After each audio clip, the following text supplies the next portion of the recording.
So today is March 10th, 2024. We are with Sue Phillips of the Globe Second Ward. Thank you, Sister Phillips, for being willing to talk to us. You did not grow up in Globe.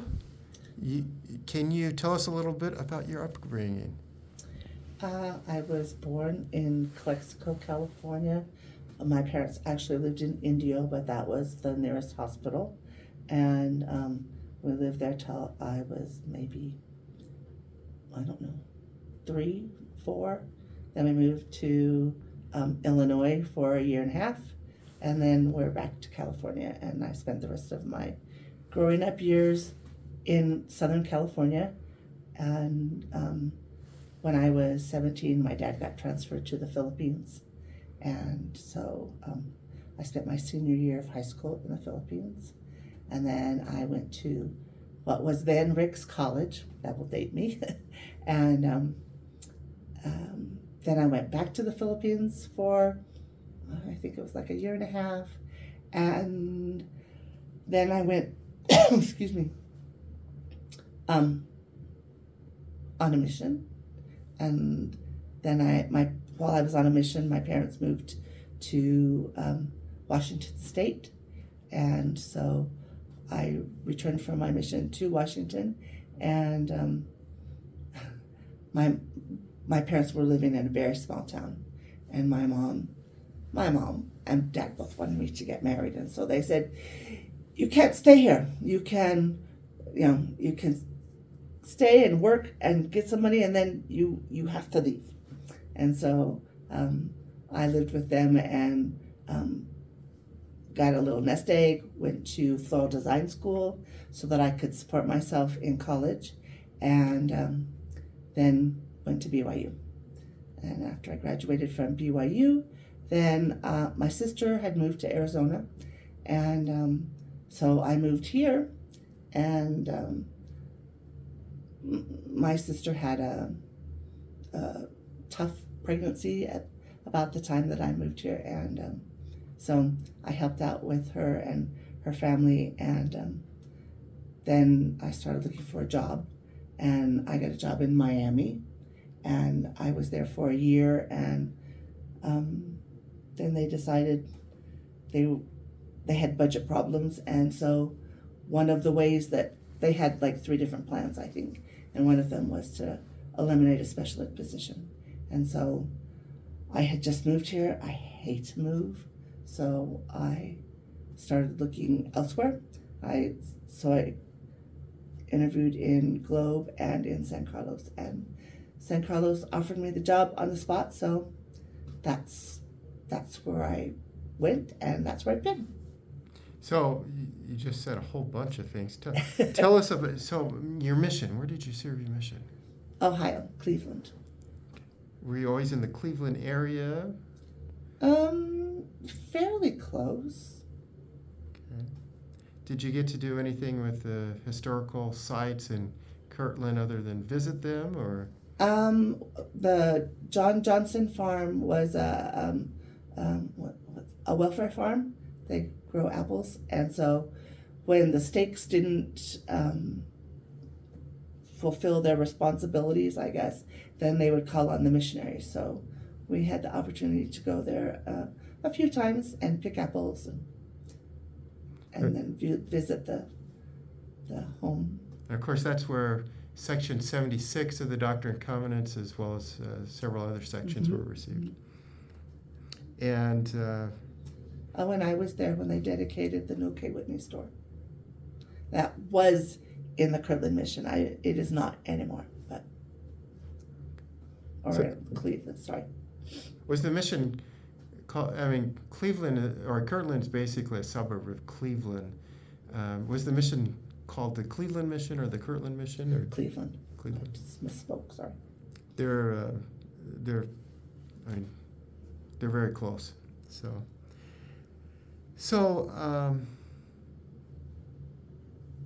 you came to Arizona. Any particular reason you applied to Miami? And I waited until summer to start applying for a job, and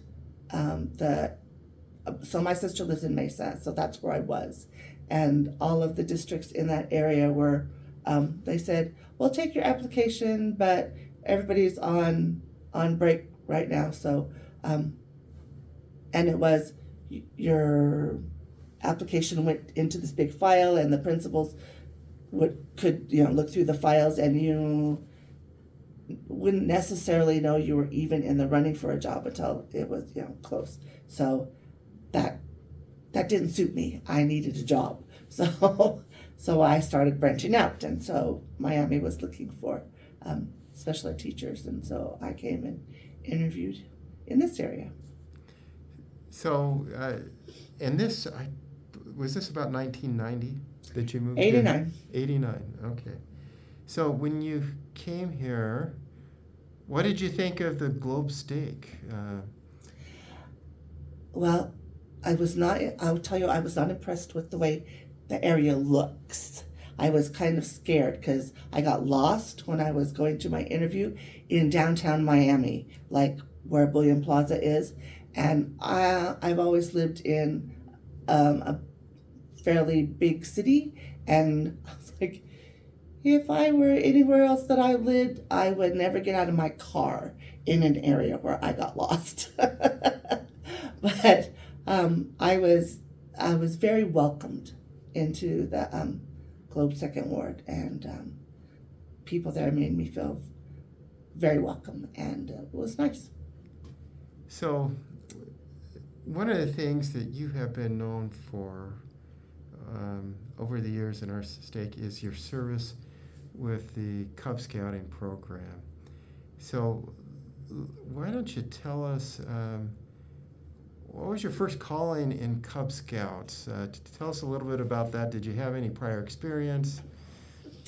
I was 18. I have two brothers, and I was 18 when I moved away from home. So they had my brothers had just barely started into Cub Scouts. And so I do remember, like, there was an activity at our house one time, and we went to Clark Air Force Base to was probably like a jamboree or something, and they had giant, like, tons of kids do the Pinewood Derby. There was both Cub Scouts and Boy Scouts there, and so that was really the only experience that I'd had with scouting. And so the counselor in the bishopric called me and said, "We would like you to do this," and he handed me an immediate recognition kit, which was a plastic thing that hung on the boy's shirt, that for every 3 achievements they accomplished, they would get a bead. And that was all the information he gave me, and the boys' names. And was this as a den leader? Was that the calling? As a den leader, yes. So, obviously now you had many years of experience. What is a den leader? A den leader is the leader that works with the boys on a weekly basis to help them accomplish the goals, the achievements that are in the book, so that they can earn their rank. And what age boys would be part of a den? Well, in the church, it depended on how many boys you had, but usually there was a group of 8-year-olds, a group of 9-year-olds, and a group of 10-year-olds. So, if this is all the information that you received when you got the call, how did you figure out how to be a den leader? I went and got the boys' books, and I read them, and like, okay, this is what they need to accomplish, and so we planned activities around the things that they needed to accomplish. And what year was it that you became a den leader? 1990. Okay. And did you end up serving in Cub Scouting until the church stopped doing the scouting program? Yes, I did. And that was, I think, January 1st of 2018. Is that right? I have no idea. I think If not, we'll go with that for today. It was around that time period. What do you have any idea how many young men, how many boys you worked with over the years? No. But that's how I knew the ward, was through, oh, you're in this family. And then it got to where we didn't have enough leaders, and so both Globe First and Globe Second met together. The boys met together for scouting. So what was your goal with the boys while you were working with them in Cub Scouts? My goal was to, first to help them get their rank, but also to let them know that there was somebody there that cared about them, was willing to listen to what they wanted to talk about. So, any particular Cub? I'm going to ask you about Cub Scout Day Camp in a moment, but any particular Cub Scout activities that or experiences that you'd like to share? The food drive that they had once a year to help the community food bank, I thought that was really good for the boys to participate in service like that for the community. And why don't you expound on that a little bit? What did they do? What did the boys do other than they were getting food for the food bank? They my first experience, I was told this was the area, a specific area that we were supposed to cover, and so those poor boys that went with me, like, we went to every area, every house, and it took us all day. After I got more experience, some of the other leaders were like, no, we just usually go for 3 hours or whatever, and then just take what we've got at that point and take it to the food bank. Those poor, they were just 8 years old, those boys that I had the first year, and they were like, we're tired. Can't we go home, and can we be done? And I said, they've announced this on the radio. People are expecting us to go to their homes and pick up the food, because at the beginning they were really good about announcing it, and so I really expected that people were expecting the boys to show up and pick up stuff that they had prepared for them. So we didn't. So we spent a long time that first year. What was it like to have the boys actually bring the food to the food bank? The people there were very appreciative of it. The boys were excited. They kind of had a competition between all the different groups to see, oh, we got this many cans. Oh, we got this many cans. They were proud of what they had done. Well, let's talk about Cub Scout Day Camp. You were involved with that for many years. Can you kind of give us the framework of what it was like? I started out when I was first just a den leader at day camp.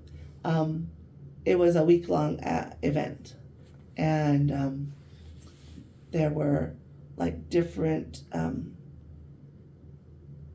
stations so there would be like archery, BB guns, cooking, a skills thing. I don't know. There was usually, it would depend on how many groups of boys they had, and that would be how many rotation stations they had. And so they worked on, archery and BB guns were only activities that the boys could participate in scouting as Cub Scouts at a day camp. And so we provided those opportunities for them. And then we wanted them to be able to pass off things that they would need to help them earn their rank, but also for them to have a good time, to associate with the other boys in the community that were involved in scouting. Any particular experiences over the years with Cub Scout Day Camp that you want to share? There was, I don't remember how many years into my experience, this one young man was involved in our pack, but ever since then, his dad helped, and his dad's not a member of the church, and so even when it got to where it was mostly church led, he every year he would take a week off work and come and teach archery to the boys. And after his son was grown, he came until the very last day camp that I was involved with. That was Alex Tolman, right? Alex Tolman, yes. Now, and where would the day camp take place? Down at the lower field here at the Stake Center. How many days would it last usually? So by the end, I believe it was just 3 days that we were doing it. Any other day camp experiences? Oh, not anything specific. It was very difficult to get leaders to come. The boys wanted to come. The boys had a good time, and usually if they came once, then they would want to continue to come. But there were some people that you could depend on every year to come and help out, and then it was always tough to fill all of the leader positions. So not every boy that participated in Cub Scouts always, made the rank advancements. Correct. How do you think the program was for them? Because I think a lot of them would go to day camp and they'd go to activities, but they didn't always get the rank advancements. Do you think it was valuable for them as well? I think so. I think it was set up so that teaching young kids how to kind of set goals and work towards them. Nobody meets, well, I never meet all the goals that I set, so I was going to say nobody does, but what do I know? But I think it was a good first experience for them. Maybe they had set goals other than that, but I think that's kind of how that program was set up, so that they could get a feeling for that and work towards something. Now, of course, the church doesn't have the scouting program anymore. I think this was before we started the video. You had talked about this, and if you talked about it during the video, forgive me for going over something twice. But you were discussing how you thought that perhaps the scouting program helped prepare the church and all of us to get ready for what's come afterwards. Can you elaborate on that? Well, I just think now. So setting goals is a good thing, and the program now is more spiritually focused, but it also has other components too. But I think that was a precursor to helping the kids set goals, and these were goals that were, a lot of them were more set for them. They got to pick a few things. Now the kids get to pick all of their own goals, so it was kind of leading up to that, I think. So, to prepare for this interview, I found an old email from Joe Bronson, who was with Troop 101, and he was kind of the institutional memory of scouting in this area. This area, basically our stake, used to be the Gila district of the Boy Scouts, of the Grand Canyon Council of the Boy Scouts of America. And he kept track of all the awards that people would get. Each year we would have an award ceremony. And I started listing the different awards you got. We don't have enough time probably to go over all of them here. But I think I might have missed some, but it was like 17 different awards. including Silver Beaver, which is the highest scouting award that can be given at the council level. It has to be approved at the national level. District Award Merit is the highest award that can be given at the district level and has to be approved by the council.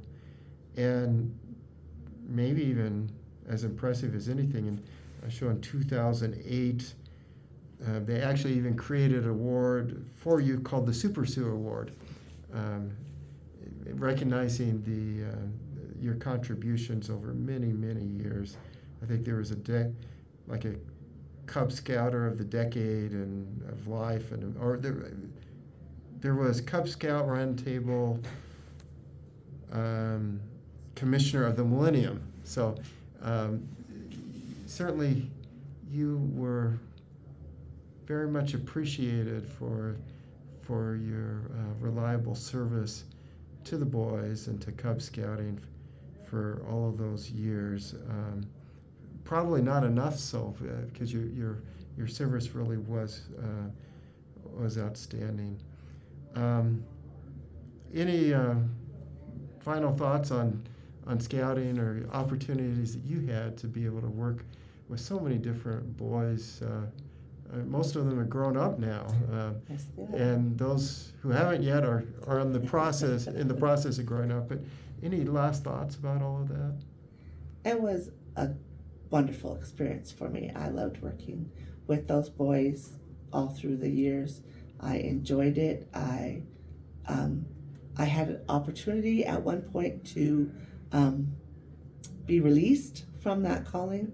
I was given another calling, and I asked to stay with Scouts as I can, can you do both? And I said, sure. No, this is one's a Sunday calling, this is a weekday calling. I can do that. I really enjoyed working with the boys and their families. Well, thank you, and again, thank you for your service. I know it meant an awful lot to those boys, and what you said earlier about being someone that they could talk to, and I think, just so many boys felt like that was the case. You're kind of like a mother away from home or something like that. You made an impact on many, many different boys.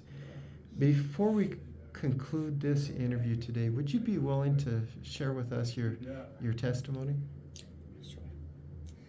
I know that Heavenly Father knows each of our needs, and that this calling was a blessing for me. That it was for me, that I was asked to help out with Scouts. And hopefully the boys could see that I do have a testimony. I know the church is true. I know Joseph Smith was a prophet, and that Christ is the head of the church and leads and guides us. And I'm so grateful for that, and to have that knowledge and that understanding in my life.